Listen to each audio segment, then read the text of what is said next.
Do late-night talk shows have a future? That's the question recently posed by The Hollywood Reporter. It may sound dramatic, but if anyone knows about dying media, it's magazine columnists. And it's a good question. Many of the network late-night shows have been slashing their budgets. This month, Seth Meyers had to fire his band, and I assume replace them with Haitian illegals. Every night is an Alice Cooper tribute. Also this month, Jimmy Fallon went from 5 shows a week to 4, with a rerun on Friday. Who's fake laughing now? CBS replaced The Late Late Show with After Midnight, a cheaper game show. So CBS is really setting themselves apart. Now they have a Jon Stewart wannabe and a comedy game show, while NBC has the same thing.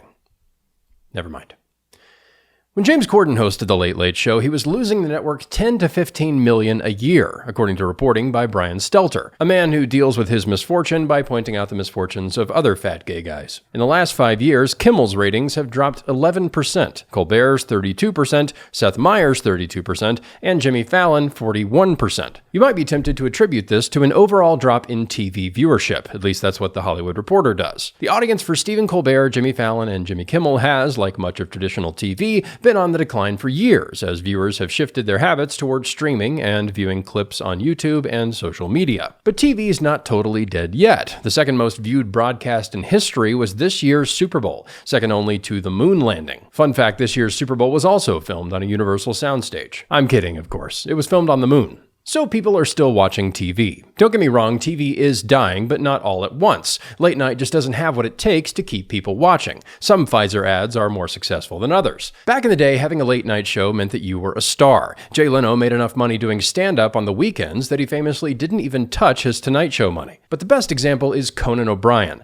After Conan left NBC, he did a sold-out tour around the country, took his show to basic cable, then launched a podcast. And it was all successful. People followed him wherever he went. Seth Meyers, on the other hand, can't get more than 6,000 people to subscribe to his podcast's YouTube page. And he's been hosting a nightly show on NBC for the last 10 years, not to mention his 13 years on SNL. And that he promotes every episode of the podcast on his show. So it's not like he isn't trying. What's weird is that it feels like I'm punching down at a guy who's had an on-air network job since 2001. Sure, his late-night clips have a lot of views, but that's with the entire NBC machine and YouTube pushing it.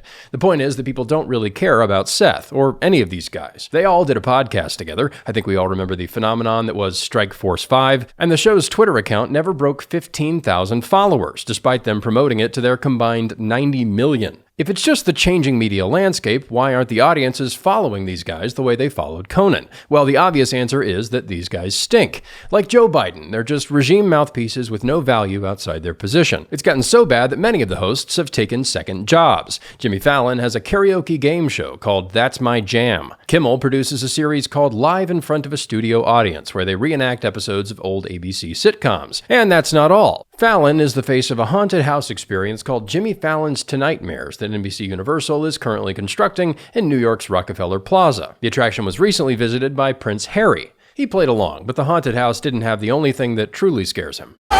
So these shows aren't doing well, but the streamers are trying to fill in the gaps. Streaming platforms like Netflix and Peacock haven't quite nailed a late-night formula that clicks, though they have tried, leaning on hosts like John Mulaney and Amber Ruffin to experiment.